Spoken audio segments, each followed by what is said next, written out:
Fabrice Brun. Oui, merci Monsieur le Président d'avoir organisé cette table ronde au moment même où l'équipe de France de rugby mène 12-6 contre les États-Unis. Je voulais vous dire que se poser la question de l'impact financier et fiscal des grands événements et des grands équipements sportifs dans notre pays, à mon sens, appelle une autre question. C'est quel est leur impact sur les petits événements sportifs et sur les petites infrastructures au cœur des territoires. Car tout cela a une traduction budgétaire.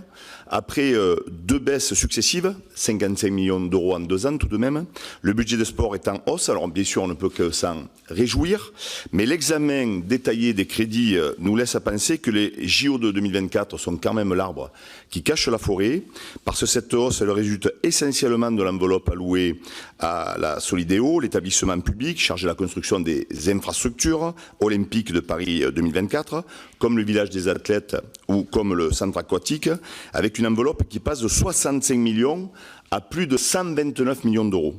Et dans le même temps, l'Agence nationale du sport, qui est co-gérée par l'État, les collectivités territoriales et le mouvement sportif français, voit son budget baisser.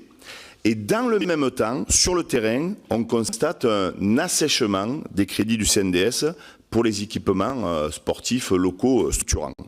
Alors, une fois de plus, c'est la pratique sportive pour tous.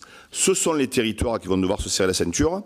Et j'aimerais davantage vous entendre, messieurs, sur cette nouvelle fracture territoriale, en vous disant qu'en tant que parlementaire, moi je suis fier que mon pays porte haut les valeurs de l'olympisme, mais que quand il s'agit de trouver des millions d'euros pour les Jeux olympiques, on y parvient facilement. Quand c'est pour financer un nouveau stade à Aurillac ou à Aubenas, c'est beaucoup plus compliqué. Voilà.